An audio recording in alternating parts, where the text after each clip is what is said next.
Yo ho, a pirate's life for me. Yar, matey. Yar. So, Jeff, why are we dressed like pirates? Because, matey, we're looking for pirate treasure. Yo ho! Okay. But we're deep in the woods of East Granby, Connecticut. Right. We're almost 50 miles from the ocean as the crow flies. No, you're right. I get it. And when you think about pirates and pirate treasure, you don't think of East Granby, Connecticut, located in northern Connecticut. No, I don't think of northern Connecticut when it comes to pirates. And the only water nearby is this stream.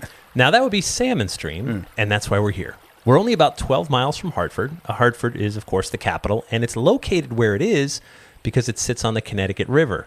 And Hartford is about how far a large sailing ship can make it up the Connecticut River from Long Island Sound before the waters get too shallow. Okay, that makes sense. So a smaller ship, like a sloop, could head even further north. Now, the Connecticut River is only about 9 miles to our east. Anyway, in the year 1665, Dutch pirate David Marteen plundered a ship called Neptune with a mega fortune in its hold, and there's some evidence to support he brought the treasure and hid it somewhere nearby where we're standing today. And they say that treasure has never been found. Hello, I'm Jeff Belanger. Welcome to episode 402 of the New England Legends podcast. And I'm Ray Auger. Thank you for joining us in our mission to chronicle every legend in New England one story at a time. Did you know that most of our story leads come from you? This one did. Thank you to Tim Casey from the Suffield Historical Society for the lead. If you've got a wicked strange tale you think we should check out, please reach out to us anytime through our website. So Ray and I are working on something new and would like your help. If you've had a strange encounter in New England, maybe you've seen a ghost, a UFO, strange creature, or something truly unexplainable, we'd love to hear about it. Please send us an email about it through our website. We might like to interview you. We'll go searching for the lost treasure of the pirate David Marteen right after this word from our sponsor. Pirate treasure in East Granby, Connecticut. Wouldn't that be something? It would live up to every childhood dream I've ever had involving digging for treasure in my backyard. Except my backyard wasn't East Granby. But it could have been. Exactly, right? Now, how much treasure are we talking? So they say today it would be worth over $300 million. $300 million? $300 million. Do you know what this means? What? We're going to be rich. Well, obviously. Do you have a map or something so we know where to dig? Well, not exactly. Well, how do we know where the right spot is then? Because back in 1956, following clues, a local treasure hunter named Anthony Ruchis found some strange markings on rocks nearby the fork in the Salmon Stream, and that led him to believe it was some kind of code from the pirate David Marteen's crew, and that maybe his treasure was hidden nearby. And where's that rock now? Can we see it? Well, no. Okay. So the rock seems to be missing, either stolen or hidden away years ago by treasure hunters who didn't want to leave any other clues behind. Still, this is a pretty spot in the woods by Salmon Stream. There are small waterfalls as the stream trickles downhill. Here's a little more background on East Granby. It was first settled by Europeans in 1664. We've actually been near here before when we covered the story of Old Newgate Prison, which was originally the first incorporated copper mine in America. Oh, yeah, that's right. So people have been used to digging in the grounds for valuable metals for a long time in these parts. Yeah, good point. So to find out where the treasure may be located, let's head back to the year 1665. It's October of 1665, and we're sailing aboard a ship captained by the Dutch pirate David Marteen. Yo-ho! Yo-ho! Marteen is a privateer.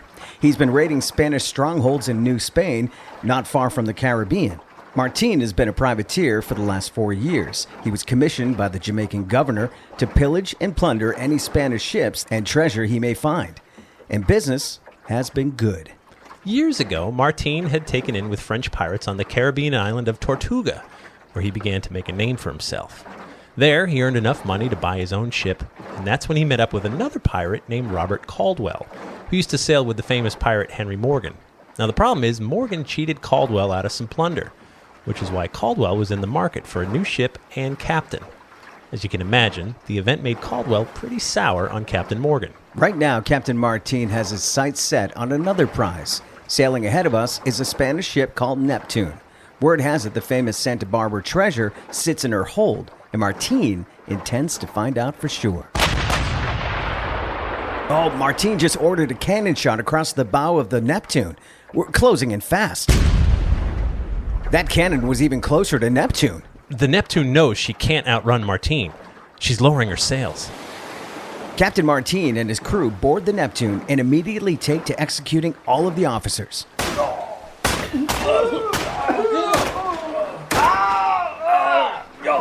The rest of the crew surrenders and offers to pledge their loyalty to Captain Marteen.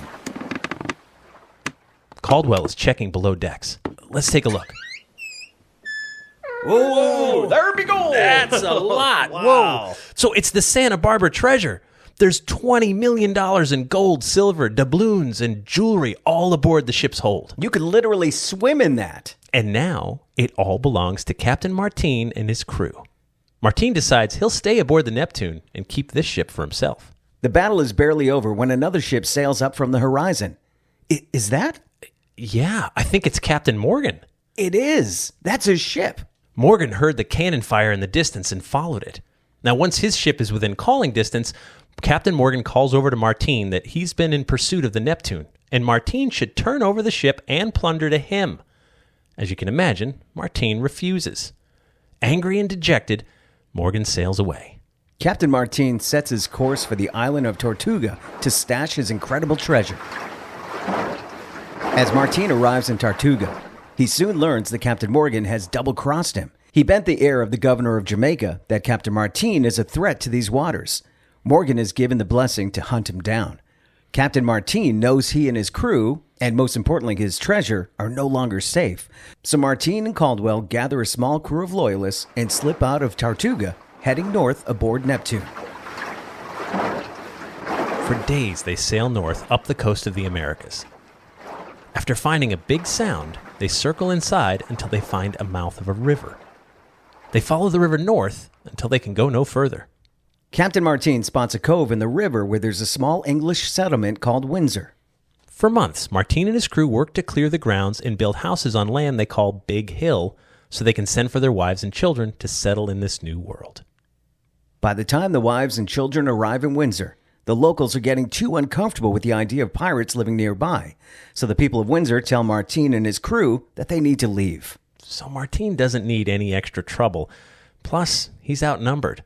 And if the locals cry pirates to the regional governors, this won't end well. Marteen believes it's his best move to quietly move on and find someplace else to live. So Marteen, his men, and their families pack up everything they can and head about 8 miles northwest to a place near a fork in a pretty brook that will offer plenty of fresh water. The group builds shelters, they stash their $20 million in treasure, and get to planning their next move. And that brings us back to today. So from here, we lose the treasure trail. Just a reminder that $20 million in the 1660s would be worth over $300 million today. We assume with unimaginable wealth like that, Marteen would not have left it behind. And there's no record of a settlement near Salmon Brook that lasted long enough to get noticed. There's that. Again, we're not talking about a little treasure. If you had $300 million, you wouldn't leave that behind either. No, I definitely wouldn't. So why do we suspect that it might be buried here? So I found this Hartford Courant newspaper article from 1966. The article describes how Anthony Ruchis... Who we mentioned at the beginning. Right, that guy. So the article says he grew up in the area and was obsessed with the idea of buried treasure. Now, at first, he was looking for Revolutionary War money that was going to pay French soldiers. He'd heard that the pay might have been stolen or captured and buried nearby. But then a friend of his helped with research and told him about the Santa Barbara treasure, how there could be a connection with this region. So beginning in 1951, Ruchis spent a bunch of money on metal detecting equipment and spent all of his weekends searching for any clues. He found crossed bones, and then he found a skull near some stones with strange markings etched in them. The markings pointed west, so he searched west. He eventually found what he called treasure stones near the fork in Salmon Brook here in East Granby. He couldn't make out the symbols on the rocks, so he sent them to the Treasure Trove Club of New York. They told Ruchis that the English pirate Robert Caldwell likely etched the map instructions on these stones. Ruchis pieced the rest of the story together and believed the treasure could be buried as much as 20 feet deep somewhere around here. Ruchis spent the rest of his days searching.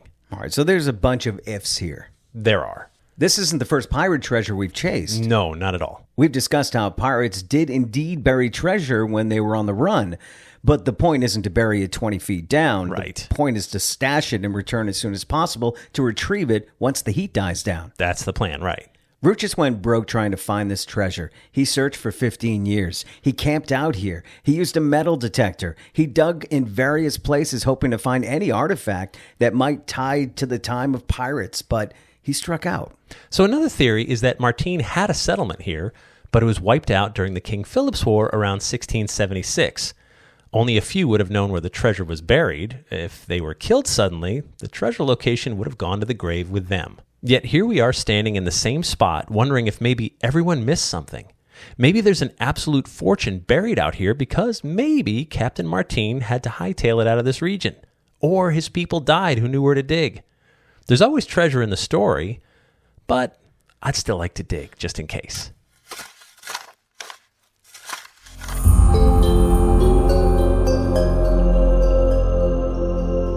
Okay, but if you find anything, you're buying the first round. I'll buy all the rounds. Shoot. And that's a deal. So considering our likelihood of finding the lost treasure is pretty low, we'd love it if you'd become one of our Patreon patrons. It's just $3 per month. And for that, you get early ad-free access to a treasure trove of all of our past episodes, new episodes, plus bonus episodes and content that no one else gets to hear. To sign up, just head to patreon.com/New England Legends. It's only $3 a month, and we'd appreciate it. And to see some pictures related to this week's story, click on the link in our episode description or go to our website and click on episode 402. I feel like this is one of the great mysteries of New England, the fact that we have pirates. We had pirates, Yeah. pirate ships, and the coast was very active way back in the day. Yeah. But we tend to think about inland stuff, ghosts and Bigfoots and sea serpents. And that's I love when we do these stories about the sea. And imagine like you grew up in East Granby as a kid. We've talked about this many times before. Just grabbing a shovel and digging in your yard. You're like, there could be treasure right here. Oh, and yeah. Like, yeah, I guess there could. But anywhere in New England, it's a possibility. Of course, you could find something. I do want to say, if you Google the David Marteen treasure stones, you'll see images of rocks that look like they're painted and etched with perfect modern English. All caps. It says like David Marteen, Neptune treasure, like whatever.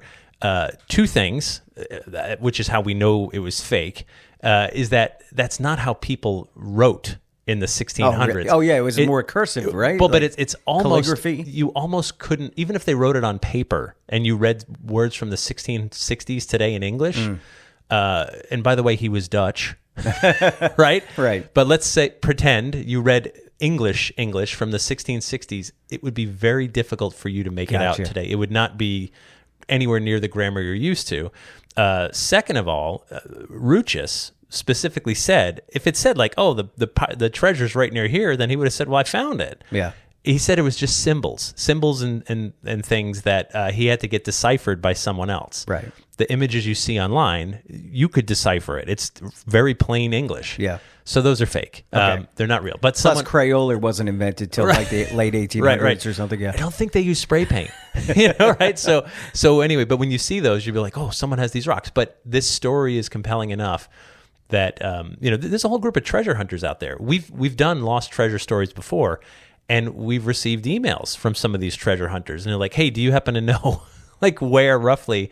We did the story of the there was a governor on the run during the Revolutionary War. I think he was going from like New Hampshire down to the coast to try to get out with his treasure, and at one point he had to stop and bury what he had, and it was worth quite a bit historically and value, and the straight value of it. And we got emails from treasure hunters that are just like, so did you find something that I missed? You know what I mean? Yeah. Because I swear I'll go dig it up and give you nothing. If we found something that they missed, we would have the treasure. If we found something that you missed, we wouldn't put it in a podcast. That's right. would be like, hey, Ray, so anyway, we're going to dig first. And if we find it, imagine the podcast. Right. We'll get the episode ready. We'll make national news and then drop the episode. Yeah. That would be the plan. Eat your heart out, Geraldo Rivera. Yeah, right. Remember when he did the Jimmy Hoffa thing and there was nothing in the tomb? If you're hearing this now, we didn't find it. No, we didn't. We didn't find it.